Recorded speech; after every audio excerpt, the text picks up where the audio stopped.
కరుణాకర్ గారు మొదటి చిత్రం నేను యాక్ట్ చేశాను, అది తొలి ప్రేమ. ఈయన అప్పుడే చెన్నై నుంచి దిగాడు, తెలుగు అసలు రాదండి. మొత్తం సీన్ అంతా తమిళ్లో చెప్పేవాడు నాకు. నా పక్కన వేణుమాధవ్ ఉండేవాడు. అన్న ఏమంటున్నాడైనా అనేవాడు.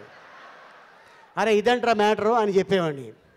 కానీ తమిళ్లో చెప్పినా కూడా వాడికి అర్థం కాకపోయినా అంటే ఆయనకి ఆపోజిట్లో ఉన్న ఆర్టిస్ట్ కానీ, టెక్నీషియన్ కానీ, హీరోయిన్ కానీ, హీరో కానీ ఎవరైనా సరే అర్థం చేసుకున్నాడు. ఎందుకంటే అంత హైపర్ ఉన్న యాక్టింగ్ ఎలాగా చెప్తే అర్థమవుతుంది అనే డైరెక్టరు కరుణాకర్ అండి. ఆ విషయం అందమైన హీరోలు మనకి చాలామంది ఉన్నారండి. అలాగా చూసుకుంటే అందమైన హీరోల్లో నితిన్ ఒకడు. చాలా అందగాడు, హైటు, మంచి ఫైట్సు, మంచి డాన్సు. అంటే ఇది నేను చేయలేను, ఇది కష్టం అని కాదు, కష్టపడతాడు. ఇటీవల మధ్యకాలం మేము స్పెయిన్లో షూటింగ్ చేస్తుంటే బయట సినిమా కాదు, సొంత సినిమా అని కాదు, తను సొంతంగా ఏ ఆర్టిస్ట్ వచ్చినా కూడా చక్కగా చూసుకోవటం. ముఖ్యంగా ఏంటంటే తల్లిదండ్రుల ఒక పెంపకం నితిన్కి చాలా అద్భుతమైన పెంపకం. ఫాదర్ అంటే చాలా గౌరవం, అక్కంటే చాలా గౌరవం, ఆర్టిస్టులు అంటే గౌరవం.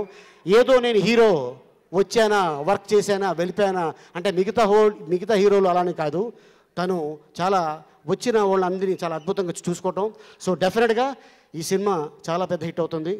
And all the best. Misty మా హీరోయిన్ చాలా మంచి అమ్మాయి అండి, చాలా అద్భుతమైన అమ్మాయి. మనం ఏం చెప్తామో అది యాక్ట్ చేసి వెళ్ళిపోతుంది. కాకపోతే ఈ అమ్మాయి దగ్గర డ్రాబ్యాక్ ఏంటంటే గ్యాప్ దొరికితే నిద్రపోతుంది, లేకపోతే ఆకలి అంటది. సో మొత్తానికి వాళ్ళు ఏం కావాలంటే అమ్మాయికి అది పెట్టారు. ఆ అమ్మాయి కూడా చక్కగా యాక్ట్ చేసింది. మిస్టీ అంటే తీపి, తీపి అంటే బెల్లం ఎక్కడుంటే చేవులు అక్కడికి వస్తాయి. సో ఈ సినిమా తర్వాత ఆ అమ్మాయి ఎక్కడుంటే చేవుల్లాగా అలాగా మన యూత్ కుర్రోళ్ళు. నిశ్చితార్థానికి ఆల్రెడీ మా నాన్న 10 లక్షలు ఖర్చు పెట్టాడు. బొక్క అండి బొక్క.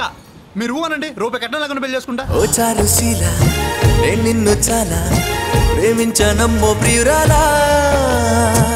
మా నాన్న కుక్కని చేసుకోమంటే చేసుకుంటా. అయ్య బాబోయ్, ఇది పెద్ద ఇత్తడి చెంబండి బాబు. నన్ను ట్రై చేయడం మానేసి మా నాన్నని ట్రై చేసుకో.